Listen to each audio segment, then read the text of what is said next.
up everybody, and welcome back to Chris Aquariums. How's everybody doing? Hope you're doing well. Today is just a short video that I wasn't initially going to make, but I've been making some progress with the goldfish tank. I've been working on it, getting ready for the transfer of the fish from their current tank to the new tank, and it's going a bit faster than I expected, so I thought I'd just show a couple of updates. So what did we see last time? Last time we saw the brand new tank and we saw the driftwood in the tank and our first filling up with water.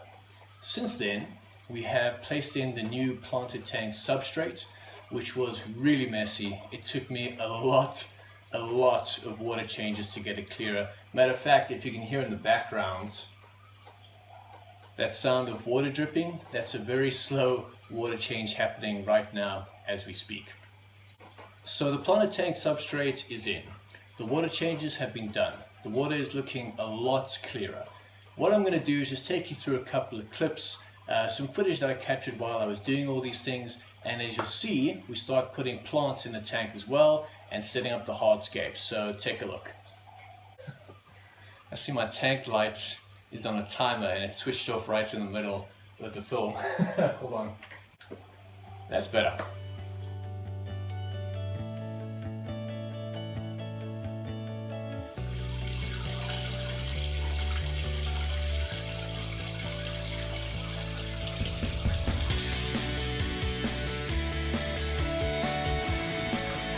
Just water change, water change, water change. Starting to look much better. Right now I'm filling back up the goldfish tank after the water change, and as you can see I'm doing it very slowly and gradually. And the reason to do that is to try and not kick up any dust and try and leave the water as clear as possible. With new substrate and new driftwood, you're going to get this kind of dust in the water. So I just want to stop here. Whenever you put something new in a tank, whether it's new substrates or new driftwood, you've seen this multiple times in my channel, it is most likely going to cloud up the tank.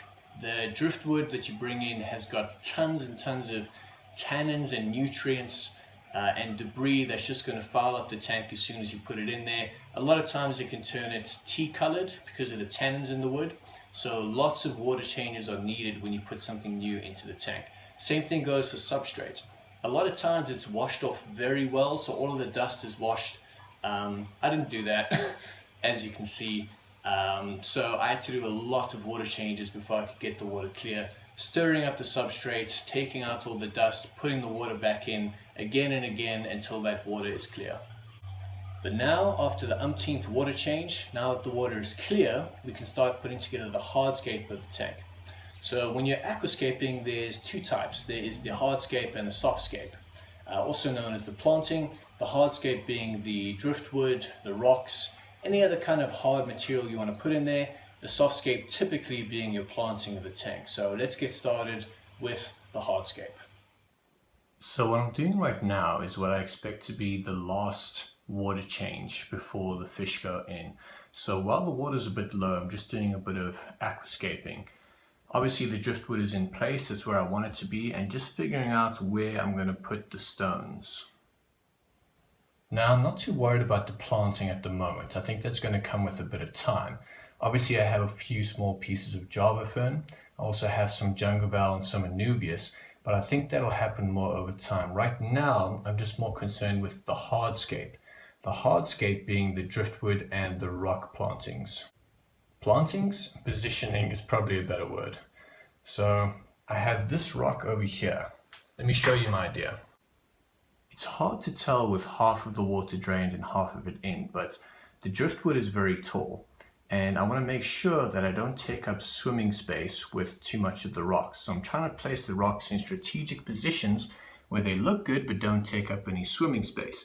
This, for example, is already where one of the branches of the driftwood is, so although it looks great aesthetically, it doesn't take up any additional swimming space from the fish. This rock I'm not sure about. It's long and wide, which means it doesn't take up a lot of vertical space. I'm not too sure where to put this one. Oh yes, this is a spot right here. So it's going to go right underneath the driftwood, and as you see, it slots right into the open space there, which is great. So it doesn't take up a lot of height, there's a lot of open space in the back, and again it fits in beautifully with the driftwood and it'll create a good aesthetic. You'll see better when the water is filled up with the tank. Oh yes, that's gonna look great. So the top view, as you can see, I think looks pretty good. More important than that is the view from the front, which we'll see when the water is filled up.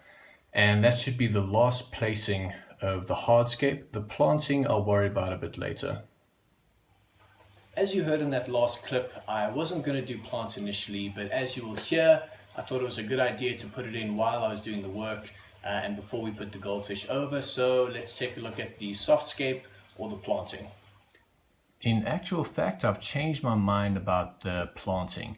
You see, as the tank is coming along, it's actually getting to be very, very soon before the goldfish are going to go into the new tanks. And I want to make sure that all the plants, all of the scape, everything is in place ready for them when they come in. Because once you start messing with the tank when you got fish in, it becomes a bit more difficult. So the more you can do before you introduce the fish, the better. It also gives you chances to do water changes or filter or whatever you need to do before there's actual fish in the tank. So you saw a little while ago the compilation of this Anubius, which is glued to rocks. Now that's to keep it under the substrate when the goldfish peck at it. And the Jungle Val at the back, which is spread out a new runner which is about to form there.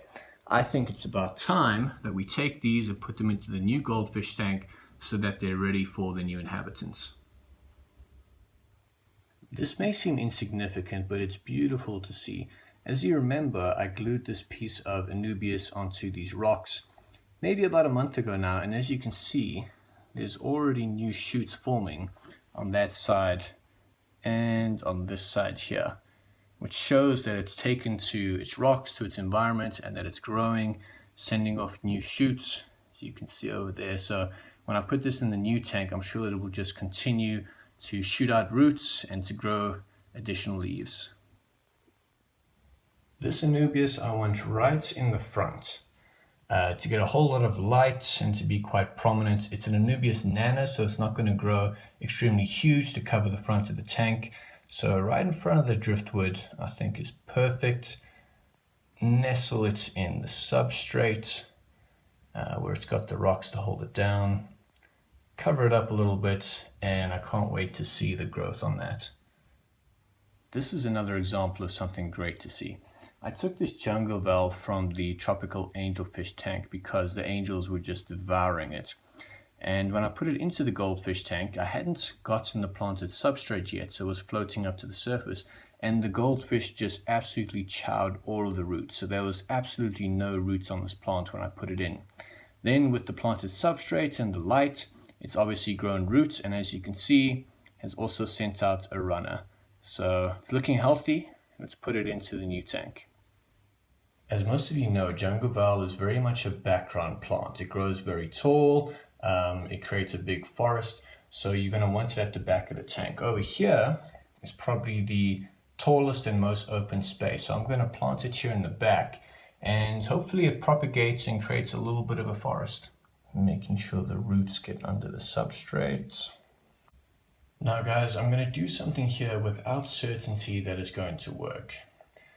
These are Java Fern. They can be planted in substrate, they can also be tied to driftwood. I want to tie some to the driftwood. Now I know that goldfish can be plant eaters. I think the idea is to have enough plants in the tank with enough growth that you don't see it. And obviously feed them enough so they don't feel the need to get to it. But I have a feeling they might get into these. If they do, obviously we'll just remove them, we'll make another plan. But let's put it in, let's see what happens. Here we have some fishing line or fishing gut, which is what I'm going to use to secure the plants to the driftwood. Basically the reason for using it is that it's clear, you can't really see it, and it's quite easy to tie things with. So I'm going to need 2 hands for this, and I'll show you the end result. Alright, and that is that. As you can see, I have fixed 3 pieces of Java Fern, one here in the middle, one a bit further back, one a bit lower down. It also gives us different perspectives of how they grow in light, obviously a bit further from light, going all the way up to the closest. There's also 2 pieces in the tank, one at the back and one here at the front, in front of the rock and the driftwood. Again, I'm not certain how all of these will fare, and I also think that the Java Fern in the substrate might be pulled out by the goldfish, but the beautiful thing about tanks and aquascaping is that things change as you go along, and you can always amend and use different plants and different approaches as you go along. But that's it for now, and I'm going to fill the tank back up, making sure that all the plants that are outside of the water are kept wet so they don't dry out. And now it's time to fill back in the water. I'm not going to do a time lapse because I'm going to fill it in very slowly so I don't disturb any of the substrate. But let me show you it finished. Very slowly and running the water off the driftwood so we don't disturb the substrate, keep the water clear. And that's it for today, guys. We took a tank that was empty, apart from some driftwood, put in the substrate, put in the hardscape, put in the softscape. Right now it's busy filling back up. I'll show you that when it's finished. And that's how we'll leave it until we transfer the goldfish over. So this tank setup has been running for about a week, just with water in, seeking the driftwood, putting in the substrates, constant water changes. I also added some beneficial bacteria in the form of a bottle, which is this stuff. This is just there to jumpstart the whole process and nitrogen cycle.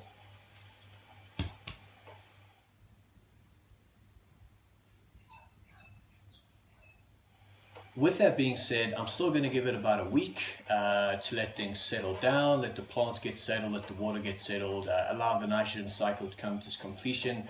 And when we do put in the fish, I will be using the same filter on their current tank to move over to the new tank.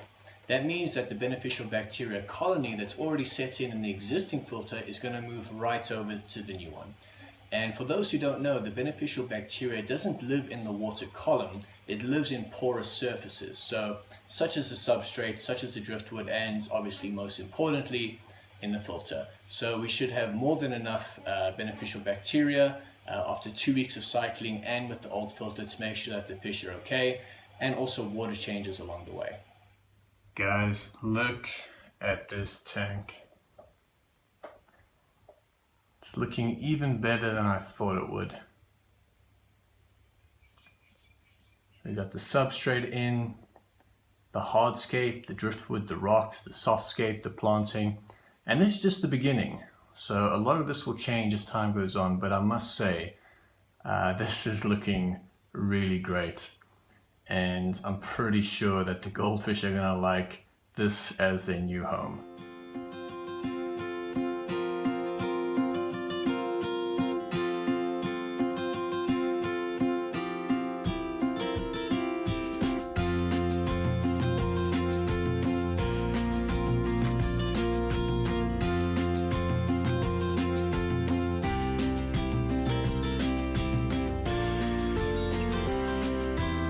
Just imagine 3-4 months down the line when this is grown in nicely.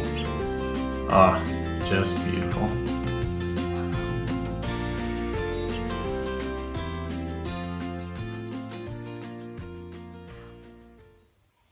And that's it for today. Just a bit of an update video, a short one about the progress on the goldfish tank where we did the hardscape and the softscape, getting it ready for the fish to move across. So I hope that you enjoyed it. If you did, drop a like on this video, subscribe to the channel to see more about our tanks, and until then, I'll see you next time on Chris Aquariums.